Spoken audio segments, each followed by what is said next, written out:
Shalom sidang jemaat Tuhan. Ada beberapa pengumuman yang akan saya bagikan. Pertama, ibadah online akan tetap dilakukan sampai pengumuman dari pemerintah. Kedua, semua pertemuan gereja diliburkan. Ketiga, komsel-komsel masih bisa dilakukan via online melalui aplikasi Zoom. Dan keempat, ibadah youth dilakukan via online setiap Sabtu jam 5.30 melalui aplikasi Zoom. Kelima, ibadah anak dilakukan via online melalui channel YouTube Superbook Indonesia. Keenam, bagi Bapak Ibu yang memerlukan dukungan doa, bisa menghubungi Sekretariat GBAP atau DM di IG GBAP Robinson. Sekian pengumuman untuk kita semuanya. Tuhan Yesus memberkati.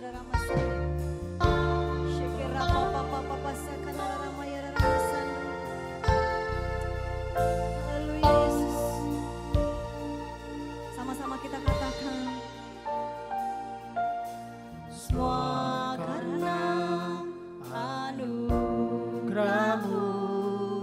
hari ini ada. Bukan karena kuatku, namun karena Roh-Mu. Ku bawa hatiku, penyembahanku, ku semakin berkurang, Yesus semakin bertambah. Mengikut Yesus, itulah kesukaan hatiku.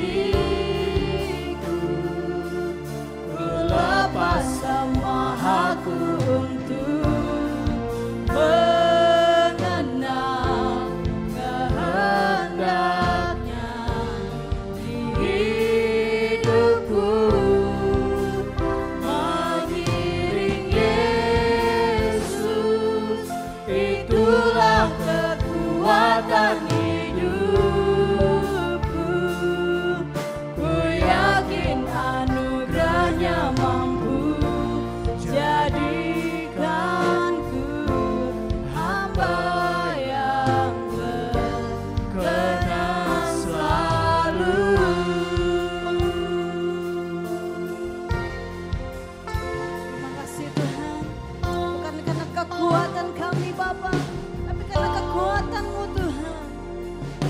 Semua karena anugerah-Mu hari ini ada. Bukan karena kuatku, namun karena Roh-Mu. Ku bawa hatiku Tuhan, ku bawa hatiku, penyembahanku, ku semakin berkurang, Yesus semakin bertambah. Mengikut Yesus, itulah kesukaan hatiku. Ku lepas semua hakku untuk mengenal kehendak-Nya di hidupku. Mengiring Yesus, itulah kekuatan hidupku. Ku yakin anugerah-Nya mampu jadikanku hamba yang berkenan selalu.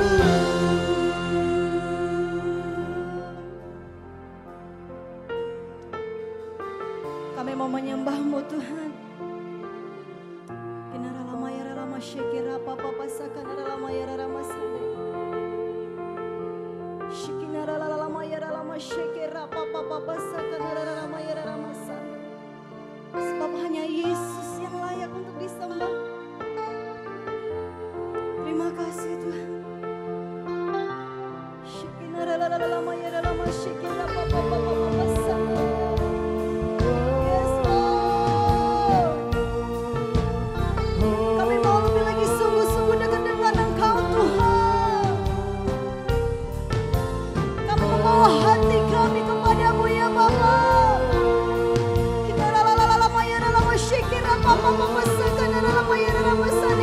Lebih lagi kita katakan.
Shalom, Bapak Ibu yang dikasih oleh Tuhan, bagaimana keadaan Anda semuanya?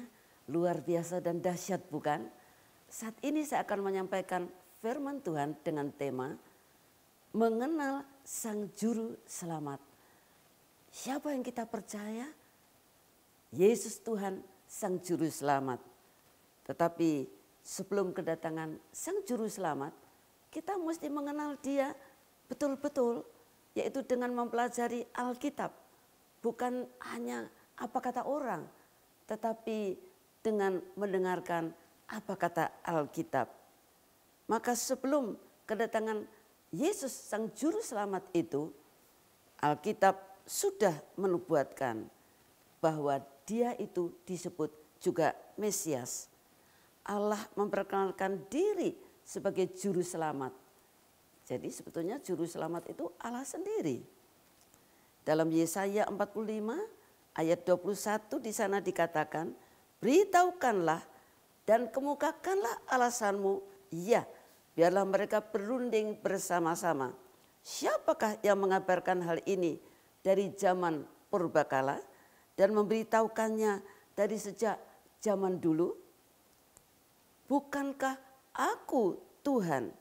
Tidak ada yang lain, tidak ada Allah selain daripadaku.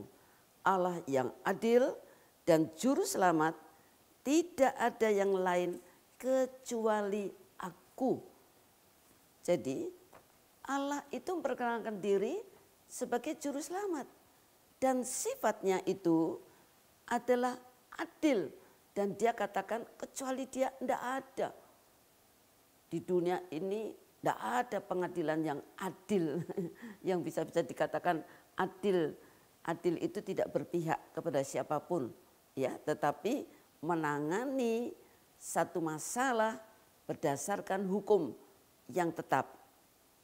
Dalam Yesaya 49 ayat 26 di sana dikatakan, aku akan memaksa orang-orang yang menindas engkau untuk makan dagingnya sendiri, dan mereka akan mabuk minum darahnya sendiri.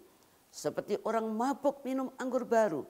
Supaya seluruh umat manusia mengetahui bahwa aku Tuhan adalah Juru Selamatmu dan penebusmu yang maha kuat, Allah Yakub.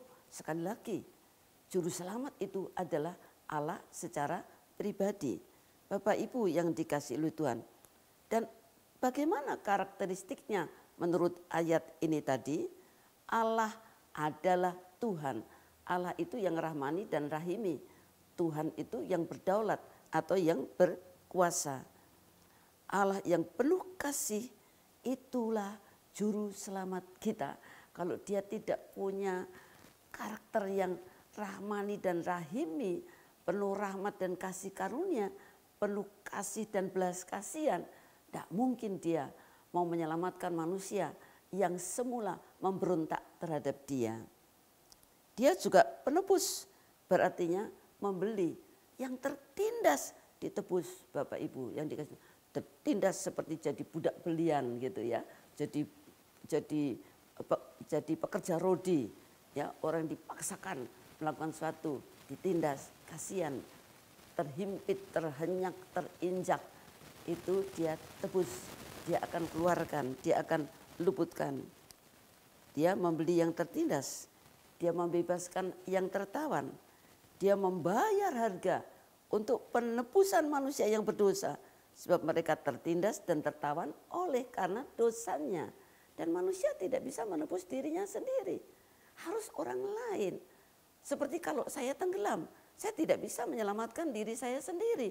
Harus ada orang lain yang lebih kuat dari saya yang kemudian menyelamatkan saya dengan, kalau perlu, dengan mengorbankan dirinya sendiri. Bapak Ibu yang dikasihi Tuhan, juru selamat mampu melakukan itu sebab dia maha kuat. Tidak ada yang bisa menghalangi, tidak ada yang bisa melawannya. Dia tegaskan lagi bahwa dia adalah Allah Yakub. Yakub adalah keturunan Abraham, keturunan Ishak yang menurunkan bangsa Israel. Allah memang pernah mengutus utusan sebagai nabi, tapi nabi bukan juru selamat. Nabi hanya menubuatkan juru selamat. Nabi adalah manusia. Tapi dirinya sendirilah yang akan menjadi juru selamat umatnya. Yang dia sebut sebagai anak-anak yang tidak berlaku curang. Bapak Ibu, semua dia lakukan karena belas kasihnya dan belas kasihannya. Mari kita membaca dalam Yesaya 63 ayat 8 sampai ayat 6. Bukankah ia berfirman, sungguh merekalah umatku, anak-anak yang tidak akan berlaku curang. Jadi orang-orang yang akan ditebusnya, yang sadar akan dosanya, berbalik kepada dia dan bertobat, disebut anak-anak. Maka ia menjadi juru selamat mereka. Dalam segala kesesakan mereka, bukan seorang duta atau utusan, melainkan ia sendiri yang menyelamatkan mereka. Dialah yang menebus mereka dalam kasihnya dan dalam belas kasihannya. Ia mengangkat dan menggendong mereka selama zaman dahulu kala. Luar biasa ya. Jadi sudah ditebus, diangkat ya, yang luka kemudian dibebat lalu digendong. Wah, luar biasa sekali. Ayat-ayat di atas adalah niat dan komitmen Allah untuk bertindak sebagai penyelamat dan penebus bagi bangsa yang dia kasihi, tetapi yang berulang kali memberontak, sehingga berulang kali pula digilas dan ditindas oleh bangsa-bangsa lain. Bahkan terjadi sampai ratusan tahun Allah itu berdiam diri, tidak lagi mengutus nabi-nabinya untuk bicara kepada mereka. Allah sampai bungkam oleh karena mereka tegar tengkuk, keras kepala, Bapak Ibu. Setelah lama Allah tidak bicara kepada umatnya melalui para nabi dan utusannya. Dia bicara lewat anaknya yang tunggal, yang dikandung oleh Roh Kudus dan diperanakkan oleh anak darah Maria. Bapak Ibu yang dikasihi Tuhan, dan Maria setelah tahu bahwa dia mengandung dan dia juga melihat sanaknya Elisabeth mengandung, dia menyanyi muji Tuhan. Dia mengatakan, jiwaku memuliakan Tuhan dan hatiku bergembira karena Allah juru selamatku. Dia yang mengandung Yesus yang adalah juru selamat, tetapi dia mengakui Yesus itu adalah juga juru selamatnya. Karena apa? Dia menyadari dia adalah orang berdosa juga. Walaupun dalam perpacaran dia menjaga kekudusan, dia masih perawan, dia anak gadis, disebut anak darah. Bapak Ibu yang dikasihi Tuhan, tetapi dia tetap menyadari sebagai manusia ada kekurangan dan ada dosa. Maria yakin anak yang dikandungnya itu adalah juru selamat. kasih karunia Allah Sang Juru Selamat itu Dia berikan turun-temurun kepada orang yang takut akan Dia. Dalam Lukas 1 ayat 50 dikatakan, rahmat-Nya turun-temurun atas orang-orang yang takut akan Dia. Kasih karunia Sang Juru Selamat tidak Allah batasi hanya kepada Israel saja, tetapi Dia nyatakan kepada perempuan Samaria, dan juga melalui kesaksian perempuan itu orang banyak sekotanya menjadi percaya dan menerima Yesus sebagai juru selamat mereka. Indah sekali kalau kita baca Alkitab. Yohanes 4 ayat 39 sampai 42, demikian bunyi firman Tuhan. Dan banyak orang Samaria dari kota itu telah menjadi percaya kepadanya, yaitu kepada Yesus, karena perkataan perempuan Samaria yang ditemui Yesus di Perigi Yakub, yang bersaksi. Perempuan itu bilang, orang itu mengatakan kepadaku segala sesuatu yang sudah aku perbuat, bahwa aku ini penzina, aku punya banyak laki-laki simpanan, dia bongkar semuanya. Oh, dia tidak malu bersaksi karena dia sekarang sudah diampuni dosanya. Ketika orang Samaria itu sampai kepada Yesus, mereka meminta kepadanya supaya tinggal pada mereka. Dan ia pun tinggal di situ 2 hari lamanya. Pasti Yesus mengajar di situ. Dan lebih banyak orang lagi menjadi percaya karena perkataannya. Nginep 2 hari di Samaria, orang berdatangan ya mendengar pengajaran Yesus dan mereka semua jadi percaya. Dan mereka berkata kepada perempuan itu, kami percaya, tetapi bukan lagi karena apa yang kau katakan. Sebab kami sendiri telah mendengar Dia dan kami tahu bahwa Dialah benar-benar juru selamat dunia. Ya, jadi dia keselamatan itu ditawarkan sampai ke luar border, ya, luar garis batas dari orang Israel ke orang Samaria. Yesus tidak menolak mereka yang percaya dan yang memintanya untuk tinggal bersama-sama dengan Dia. Saudara pun, saya pun diterimanya. Karena apa? Kita tidak menolak, tapi kita percaya dan menerima Dia. Selanjutnya lebih banyak lagi yang menjadi percaya.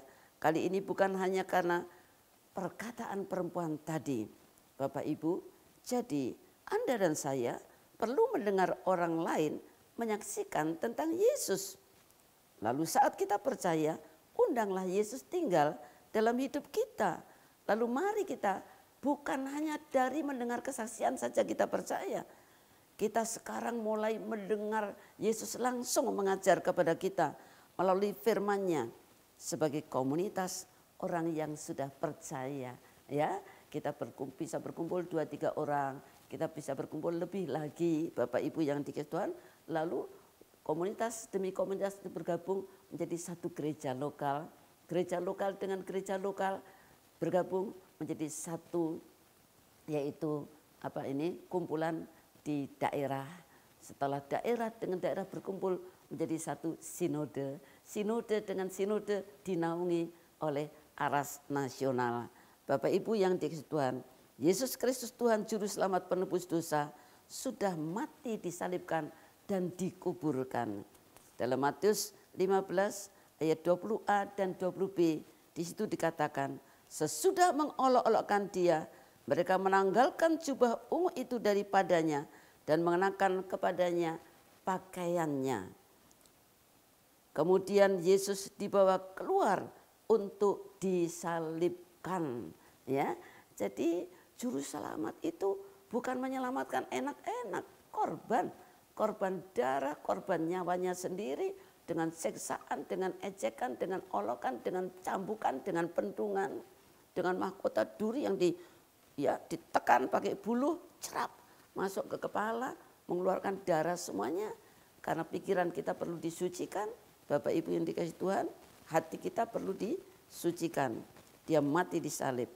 Dalam Markus 15 ayat 25 dikatakan hari jam 9 ketika Ia disalibkan. Dalam ayat 37, lalu berserulah Yesus dengan suara nyaring dan menyerahkan nyawanya. Melihat kematian Yesus telah menyerahkan nyawanya kepada Bapa di surga, serta tanda-tanda di langit dan di bumi. Di langit terjadi apa? Matahari padam. Di bumi terjadi apa? Gempa. Bapak Ibu yang dikasihi Tuhan, maka kepala pasukan yang menyalibkan dia mengaku percaya dan mengatakan, benar dia ini anak Allah. Puji Tuhan. Bapak Ibu yang dikasihi Tuhan. Ya. Kemudian setelah disalibkan, ada orang yang datang minta untuk menguburkan dia dan diberi izin, lalu dikapani. Yesus diberi rempah-rempah, kemudian dikapani, kemudian dikuburkan. Yesus dikuburkan, setelah dicek dia benar-benar sudah mati dan dikuburkan. Pelaksanaan penguburan itu pun disaksikan oleh Maria Magdalena dan Maria ibu Yesus. Bapak Ibu yang dikasihi Tuhan, siapa yang menguburkan? Yusuf, yang disebut Yusuf dari Arimatea. Maka Yusuf pun membeli kain lenan, kemudian ia menurunkan mayat Yesus dari salib dan mengapaninya dengan kain lenan. Lalu ia membaringkan dia dalam kubur yang digali dalam bukit batu, jadi merupakan gua, ya, merupakan gua, bukan digali dari tanah, tapi di bukit batu, ya, seperti gua begitu. Kemudian digulingkannya sebuah batu ke pintu kubur. Jadi ada batu besar, kemudian digulingkan untuk pintu kubur. Maria Magdalena dan Maria ibu Yesus melihat di mana Yesus itu dibaringkan, ya. Jadi ada saksi mata di mana dia dikuburkan. Yesus bangkit. Yesus betul-betul mati dan dikuburkan. Dia tidak mati semu, karena pada waktu dia disalib dan dia menyerahkan nyawanya, dia mengatakan sudah genap, dan dia tertunduk. Kemudian panglima pasukan itu melemparkan lembing atau tombaknya, pas kena di dadanya, di lambungnya, kena cerap jantungnya, dan sudah tidak ada darah di situ, tinggal ada cairan seperti air. Bapak Ibu yang dikasihi Tuhan, ya. Bapak Ibu yang dikasihi Tuhan, kubur itu kemudian disegel lalu dijaga oleh prajurit Romawi pakai shift. Setelah lewat hari Sabat, yaitu Sabtu, Minggu dini hari atau subuh, beberapa perempuan pergi ke kubur. Tapi mereka itu terkejut. Karena apa? Batu kubur sudah terguling dan kubur sudah kosong. Dan di situ ternyata ada seorang yang nampaknya seperti orang muda, itu malaikat. Dia katakan, kamu pergi sekarang, beritahu kepada murid-muridnya bahwa Yesus yang kamu cari itu sudah tidak ada di kubur ini. Lalu mereka berlari untuk memberitakan tentang peristiwa ini sesuai pesan pembawa berita tentang kebangkitan Yesus kepada murid-muridnya. Murid-muridnya pun berlarian mau membuktikan, Bapak Ibu yang dikasihi Tuhan. Setelah kebangkitannya, Yesus berulang kali menampakkan diri kepada beberapa orang, dan itu bukan halusinasi, karena dia menampakkan diri pada orang yang berbeda di tempat yang berbeda, kelompok yang berbeda. Ya, baik kepada perorangan, baik kepada kelompok, kira-kira ada 500 orang menjadi saksi mata tentang kebangkitannya. Hal itu bukan halusinasi, Bapak Ibu. Kebangkitan Yesus itu menghilangkan ketakutan. Murid-muridnya yang biasa mengunci diri dalam kubur, dalam kamar, bahkan ada yang kembali ke profesi yang lama, dia kemudian berani menjadi saksi Tuhan Yesus. Bapak Ibu yang dikasihi Tuhan, Petrus yang tawar hati kembali. Dalam Kisah 5 ayat 12 dikatakan, rasul-rasul mulai bersaksi, bukan hanya bersaksi saja, mereka mengadakan mujizat dan tanda-tanda heran. Bapak Ibu yang dikasihi Tuhan, semua orang percaya selalu berkumpul di Serambi Salomo dalam persekutuan yang erat. Injil itu membuahkan pertobatan jiwa-jiwa, dan makin lama makin bertambahlah jumlah orang yang percaya kepada Tuhan, baik laki-laki maupun perempuan. Baca di Kisah 5, Bapak Ibu yang dikasihi Tuhan, ya, di ayat 12, ayat 14, mujizat-mujizat banyak dan pengaruh Injil itu makin luas. Bahkan dalam Kisah 5 ayat 15 sampai 16 dikatakan bahkan mereka membawa orang-orang sakit keluar ke jalan raya dan membaringkannya di atas balai-balai dan tilam, supaya apabila Petrus lewat, setidak-tidaknya bayangannya mengenai salah seorang di antara mereka, dan orang yang kena bayangan Petrus itu sembuh. Bayangkan ya, saya bertanya sama Tuhan, kok bisa sih bayangan Petrus itu menyembuhkan orang? Dan Roh Kudus mengatakan itu radiasi cahaya kemuliaan Allah. Ya, kalau orang kanker kan diobati dengan radiasi ya untuk mematikan sel-sel kanker itu. Ya, tapi ini radiasi kemuliaan Allah.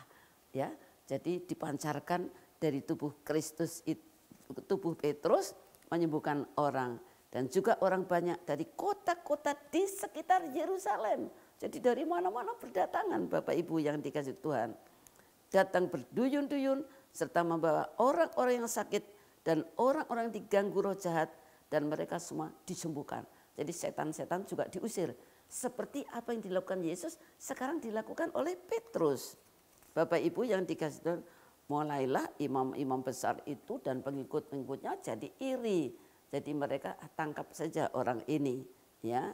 Dan mereka menangkap rasul-rasul itu, masukkan rasul-rasul itu dalam penjara tanpa diadili ya Bapak Ibu yang dikasih Tuhan. Tetapi tiba-tiba ya ada yang buka pintu penjara. Borgol Petrus dilepas. Ya, Bapak Ibu, apa yang terjadi? Ya, Petrus dan Yohanes keluar. Oh, ini Petrus sendiri ini. Ya, Petrus keluar dari penjara. Lalu disuruh oleh malaikat itu pergi ke sana ke Bait Allah, kabarkan Injil, yaitu Yesus Tuhan, Juru Selamat, mati dan bangkit kembali. Bapak Ibu yang dikasihi Tuhan, mereka masuk dalam Bait Allah, mulai mengajar di situ.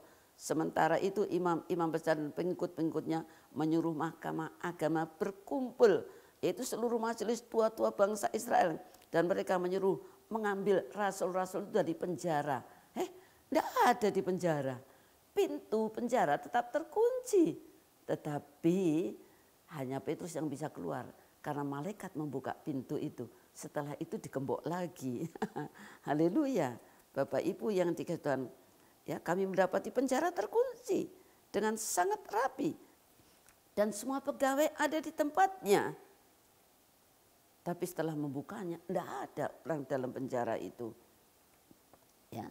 Dan mereka kemudian ketika kepala pengawal Bait Allah dan imam-imam kepala mendengar laporan itu, mereka cemas dan bertanya, apa yang telah terjadi dengan rasul-rasul itu?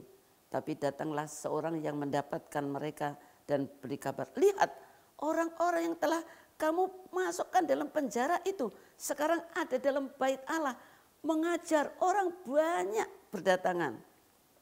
Saat di penjara pun Tuhan melepaskan mereka dengan cara ajaib. Dan dengan berani mereka memberitakan Yesus yang sudah bangkit secara terbuka. Kalau orang sudah mengalami sendiri Yesus, dia tidak ada ketakutan. Bapak Ibu yang dikasihi Tuhan, maka pergilah kepala pengawal serta orang-orangnya ke Bait Allah, lalu mengambil kedua rasul-rasul itu. Tapi tidak dengan kekerasan. Mereka takut orang banyak. Jangan-jangan nanti orang banyak melempari yang nangkap Petrus ini dengan batu. Mereka membawa keduanya, menghadapkan mereka ke mahkamah agama. Imam besar mulai menanyai dia macam-macam. Ya, dia katakan, dengan keras kami melarang kamu.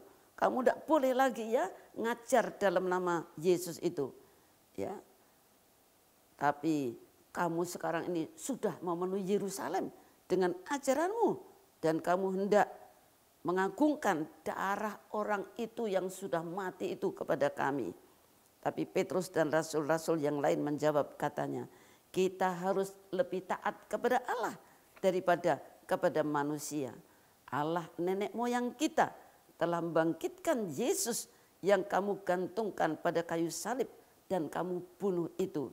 Dialah yang telah ditinggikan oleh Allah sendiri dengan tangan kanannya menjadi pemimpin dan juru selamat supaya Israel dapat bertobat dan menerima pengampunan dosa. Jadi Yesus itu datangnya tujuannya untuk apa? Supaya orang yang terhilang kembali pulang, supaya orang tersesat bertobat. Bapak Ibu, dan kami adalah saksi dari segala sesuatu itu. Kami dan Roh Kudus yang dikaruniakan Allah kepada semua orang yang taat kepada Dia. Mereka tidak takut ancaman. Bapak Ibu yang dikasihi Tuhan, saat ini dunia sedang dilanda pandemi global virus corona atau COVID-19. Sudah diberitakan terus-menerus di media elektronik dan media cetak bagaimana dan di mana saja penyebarannya. Tak terkecuali negara dan bangsa kita Indonesia sudah terdampak. Selain sikap praktis seperti yang selalu dianjurkan terus-menerus, bagaimana kita harus melindungi diri kita sendiri, sesama kita secara medis.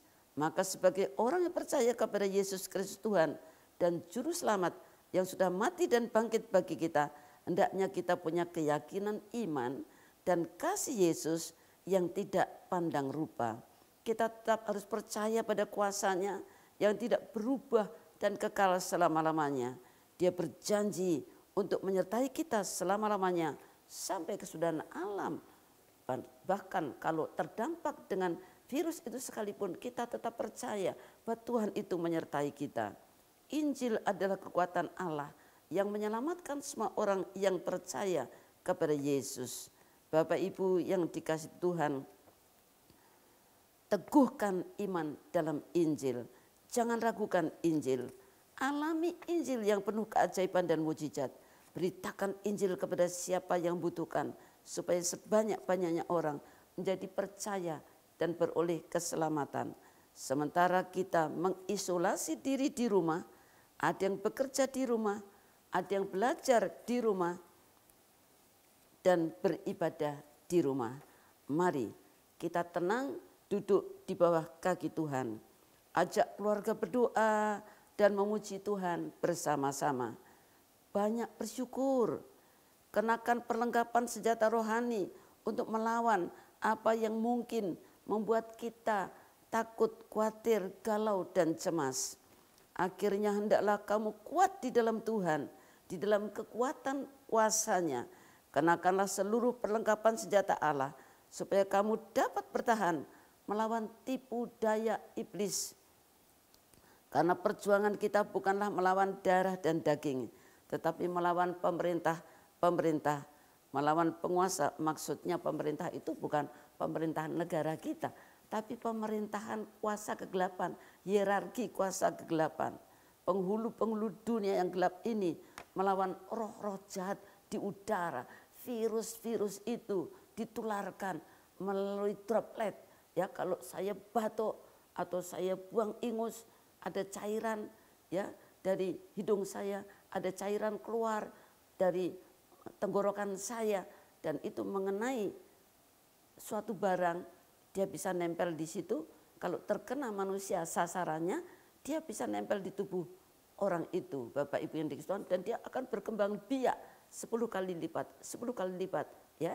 Nempel di sini berkembang biak 10 kali lipat. Yang 10 ini berkembang biak lagi 10 kali lipat, 10 kali lipat. Dalam waktu yang dekat dia akan merusak pernafasan, membuat pernafasan sesak. Tapi mari kita tolak di dalam nama Tuhan Yesus Kristus. Sebab itu pakai perlengkapan senjata Allah supaya kamu dapat mengadakan lawan virus itu dengan meningkatkan imunitas badan kita. Berdiri tegap, ikat pinggang kebenaran dan berjajujirah keadilan sambil kita menenangkan diri, sambil kita kuatkan iman, sambil kita mawas diri, minta ampun dosa dan kesalahan kita. Bapak Ibu yang dikasihi Tuhan, pakailah perisai iman. Sebab dengan perisai ini kita dapat memadamkan semua serangan-serangan, ya, ketakutan, kekhawatiran yang menurunkan imunitas kita. Jangan kita menjadi panik Bapak Ibu, tapi kita akan pakai ketopong keselamatan, yaitu lindungi pikiran kita dengan firman Kristus, yaitu firman Allah. Kaki kita berkasutkan Injil, damai sejahtera. Kita mengucapkan shalom di mana-mana, meneguhkan iman, menenangkan hati dan batin orang lain dan orang yang kita layani. Dalam doa dan permohonan, berdoalah setiap waktu dalam roh dan berjaga-jagalah dalam doamu itu. Permohonan yang tak putus-putus untuk semua orang kudus.